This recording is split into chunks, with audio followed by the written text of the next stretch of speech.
Hey y'all. So I was reading about John the Baptist family. His family was Zechariah and Elizabeth was his mom. Zechariah was his dad. Elizabeth is his mom, and then there's him. And they had their little family. So Zechariah and Elizabeth was old when this passage kind of take place. It's in the beginning of Luke, but it's so much in a little family story. Like, it's a lot, but it's so cool, and I hope I can get it out like the way God gave it to me, because I like it. But anyway, so Zechariah was appointed as a priest for, I'm gonna say, an army. I don't know.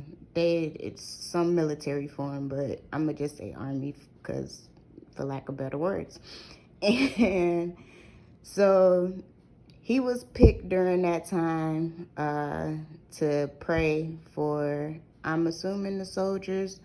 It doesn't get that specific. It just say that he had to burn the incense at the temple. So while he was there praying, right, an angel came to him and he got scared. Like, he was afraid. But I don't know if he was afraid because of what he was praying about at that time. Because when the angel started talking to him, the angel told him, don't be afraid, your prayer has been heard. And then he started talking about a son. So it's like, some books of the Bible will actually go into detail about what people was praying about. But what I thought was pretty cool was that this was Zachariah's prayer in his own little private, well, it wasn't his private time. He was supposed to be on the clock, technically. Since he was working for the army, he was supposed to have been praying for the soldiers, but he was in there praying about his wife not having no kid, and they in their old age. But it's like that sometimes. So that's why it's so relatable, and I think that's why it's funny to me. But Zechariah in there praying about Elizabeth having some kids, and then an angel show up, and it scared him. Because he don't know what that angel showing up to talk about. And then for the angel, but what's cool, like, the angel kind of calmed his mind down and told him, like, yeah, I heard what you was talking about, and yeah, you gonna bear a son, and I'm gonna need you to call him John. And he started pretty much prophesying over John's life, just saying that he gonna be a joy to his family, and that, to pretty much giving him instructions on what to do with John too. Like, he told him to set him apart and not allow him to drink any wine or anything like that, because he was going to be like dedicated to be filled with the Holy Spirit. And all of this took place before he was even conceived, which I think is pretty cool, right? Because it makes me think of the Jeremiah Bible verse. I ain't write it down, but we could go look and find it real quick. It's Jeremiah 1:5.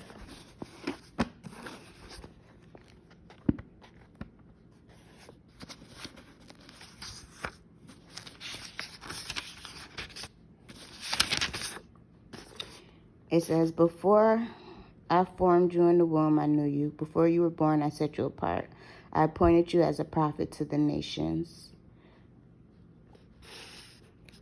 So that just let me know that, like, God has his chosen people. Like, you hear that all the time on the internet, people taking on that term, the chosen ones, the I'm chosen or we chosen and all of that. But God really do have his select people that he chose for appointed times. And I'll go a little more into that a little further into the story. So Zechariah old, right? Zechariah, he just had this prayer asking God for this miracle, but he's still kind of iffy about it because he old and Elizabeth old. So he gets a question in the angel like, okay, I hear what you're saying, but how would I know because me and my wife old? So what's else kind of stood out to me is like, granted, it was an angel that came to him to tell him this, but it was still God's words.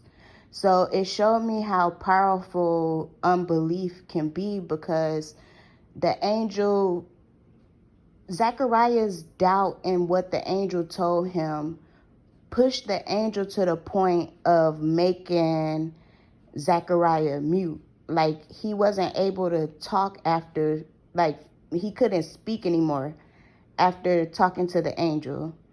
And the way God kind of pointed out to me with that situation is, some stuff is just that valuable to God that he can't have any unbelief pushed into the atmosphere, for lack of better words. Like, he didn't want Zechariah to speak on this instance and speak out doubt or speak out anything negative towards this child. Like, that child was that important that the Lord protected him from unbelief. I wish I could explain that better, but that's how it came out for now. So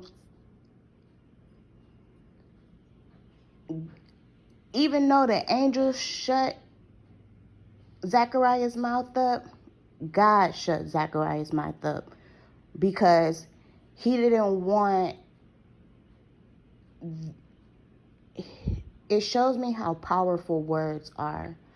So if God's speaking through either you, an angel, whoever he uses as his vessel to speak a certain thing out into the world, like, some things you have to protect because it's just that valuable to God, and he doesn't want it messing up his plans. Like, John was already set apart even before he was placed into his mom's womb. God had a plan for John before he even was formed. Like, God knew him. God had a plan for him. God had a specific purpose for John, and he didn't want anything to stop that plan.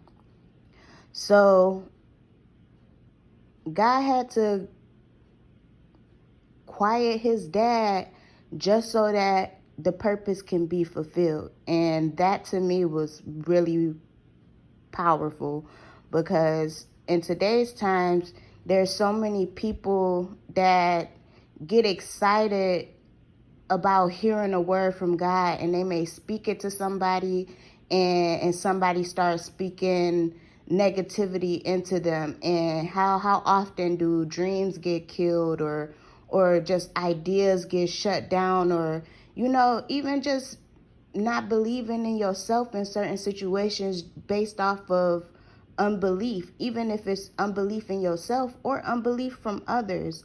Like, that was a major key to me when reading that part of it. Like, some things are really just that important. So I'm sorry, I keep doing that. I may mix some of the names up by mistake, but Zechariah is done talking to the angel, who pretty much told him that he's not going to be able to speak until what he told him comes true at its specific time, at its appointed time. So Zechariah come out, and he trying to tell the people what took place, and he can't even talk to them anymore. And he they learning signs. He forming signs, trying to figure out what to tell them. Because I don't know when sign language was technically created, or, what sign language they may have had back then. But going from somebody that was just able to speak and a moment later not being able to speak, that's a huge adjustment. Like, immediately they had to figure some stuff out, because again, I'm gonna say they out on battle, because it say they was out, and he was the priest for that time, so they wasn't at home. But it says when he completed his service time, he was able to go home, and he conceived with his wife. But another thing that was pointed out to me is, like, that's a huge life adjustment for Zachariah and Elizabeth. It doesn't say how old they are, but it did emphasize that they were older. So we don't technically know how long they have been married, but I'm assuming that they have been together for quite some time. And even when you're in a relationship with somebody for some time, you pretty much learn them. And it's like you seen couples where they haven't even said anything to each other, but they knew what each other needed at that time. Like, somebody can get their husband a look, and the husband know, like, the wife is uncomfortable in that situation, and he's gonna come over and try to protect her or something like that. Or the wife can notice the husband is in need of something, and she come over and give him a word to help calm his mind, something like that.